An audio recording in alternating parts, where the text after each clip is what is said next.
Hello दोस्तों, क्या आप रिच बनना चाहते हो? अगर हाँ तो ये वीडियो आपके लिए है। आज हम rich dad poor dad book की समरी को एनालाइज करेंगे। इस किताब में अमीर लोगों के बहुत से सीक्रेट बताए गए हैं जिन्हें जानकर आप भी अमीर बन सकते हैं। इस किताब को रॉबर्ट कायोस्की ने लिखा है। उसमें उन्होंने अपने दो पिताओं से जो सीखा था उसके बारे में बताया है। उनके दो पिता थे। पहले जो उनके असली पिता थे, जो कि प्रोफेसर थे और पीएचडी होल्डर थे, लेकिन वह गरीब थे। उनके दूसरे डैड जो वास्तव में उनके दोस्त माइक के पिता थे, वो स्कूल ड्रॉप आउट थे, लेकिन फिर भी रिच थे। उनकी दोनों डैड की सोच बिल्कुल अलग था। उनके पोर डैड बोलते थे तुम्हें अच्छे से पढ़ाई करनी चाहिए ताकि तुम्हें एक कंपनी में जॉब मिले। दूसरी तरफ उनकी रिच डैड का मानना था कि तुम्हें अच्छे से पढ़ाई करना है क्योंकि तुम्हें खुद की कंपनी बनाना है। उनकी पोर डैड का मानना था पैसा सब बुराई का रीजन होता है, लेकिन उनकी रिच डैड बोलते हैं पैसे का ना होना सब बुराई का रीजन होता है। उनकी पोर डैड का मानना था कि तुम उन सब चीज की ड्रीम मत देखो जिनको अफोर्ड नहीं कर सकते हो, और उनके रिच डैड बोलते थे तुम उन सब चीज की ड्रीम भी देखो और उन्हें कैसे पूरा करे ये भी सोचो। उन्होंने अपने रिच डैड का फॉलो किया और रिच बन गए। तो आइए चलते हैं रिच लोगों के सक्सेस को जानते हैं।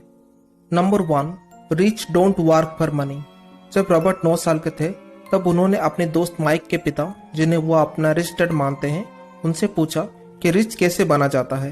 रिच डैड ने कुछ बताने से पहले उन दोनों लड़कों को अपने स्टोर की सफाई पर लगा दिया और हफ्ते में सिर्फ 20 रुपये दिया। कुछ ही हफ्तों में रॉबर्ट निराश हो गए और छोड़कर जाने लगे क्योंकि इतनी मेहनत करनी पड़ती थी, वो भी इतने कम पैसों में। तभी उनके रिच डैड ने उन्हें पहला सबक दिया, अमीर लोग पैसे के लिए काम नहीं करते। वो चाहते थे कि रॉबर्ट जॉब की असलियत जान ले और खुद अपना सोर्स ऑफ इनकम ढूंढे। ज्यादातर जॉब्स ऐसे ही होते हैं, 9 से 5 काम करो और थोड़ी सी सैलरी ले लो। इससे रॉबर्ट को इंस्पिरेशन मिला। उसे यह भी पता चला कि जॉब कितना कम पे करता है और कितना उपाऊ काम करना पड़ता है। उसके दिमाग में बिजनेस का आइडिया आया। उसने स्टोर की सफाई करते हुए देखा कि वहीं माइक की बहुत सारी पुरानी कॉमिक्स बिखरी पड़ी है। उसने माइक के साथ मिलकर उन्हें रेंट पर देने का प्लान बनाया। इस काम को मैनेज करने के लिए माइक की बहन को जॉब पर रखा गया। उनका बिजनेस अच्छा चला। इस तरह रॉबर्ट ने 9 साल की उम्र में पहली कंपनी स्टार्ट कर ली।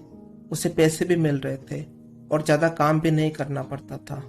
अब उस पैसों के लिए जॉब करने की जरूरत भी नहीं थी। Financial knowledge. दोस्तों, हमें कभी भी स्कूल या कॉलेज में फाइनेंशियल ज्ञान नहीं दिया जाता। हमें सिर्फ रट्टा मारना सिखाया जाता है और अच्छे नंबर लाने के लिए बोला जाता है जिससे हम अच्छी नौकरी पा सके। लेकिन कोई भी नौकरी हमें अमीर नहीं बना सकता।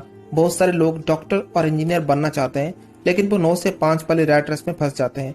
2 लाख हर महीने कमा कर भी वो अमीर नहीं बन पाते, बस अपर मिडिल क्लास रह जाते हैं। ऊपर से सारा समय नौकरी के लिए देना पड़ता है। जबकि अमीर हमेशा फ्री होते हैं, कभी भी बैग उठाकर वो विदेश यात्रा के लिए रेडी हो सकते हैं। इस रैट रेस से निकलने के लिए जो मेन पॉइंट लेखक ने इस चैप्टर में बताया है वो है एसेट एंड लायबिलिटी की समझ।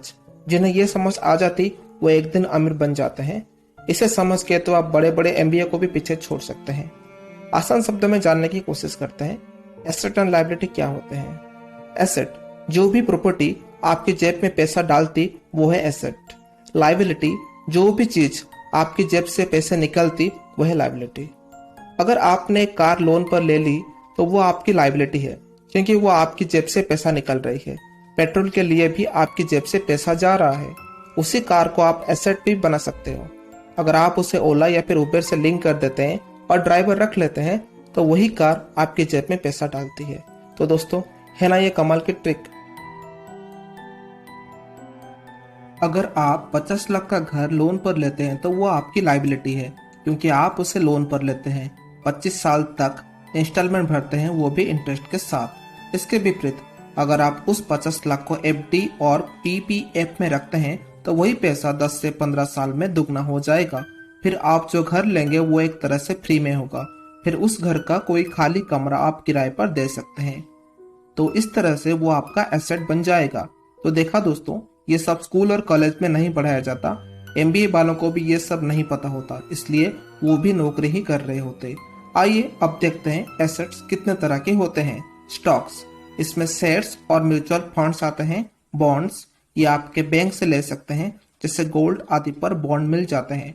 रियल एस्टेट, जमीन का प्लॉट या किराए पर घर देना। द रिच इन्वेंट मनी, अमीर लोग पैसे का आविष्कार करते हैं। इस चैप्टर में लेखक ने अमीरों की सीक्रेट बताए है कि किस तरह वो पैसे का आविष्कार करते हैं, मतलब पैसे से पैसा बनाते हैं। आइए कुछ एग्जाम्पल्स को जानते हैं। एक अमीर व्यक्ति ने देखा कि एक बहुत पुरानी बिल्डिंग थी जिसे उसका मालिक बेचना चाहता था, लेकिन वो बिक नहीं रही थी क्योंकि उसके आसपास बहुत कचरा था।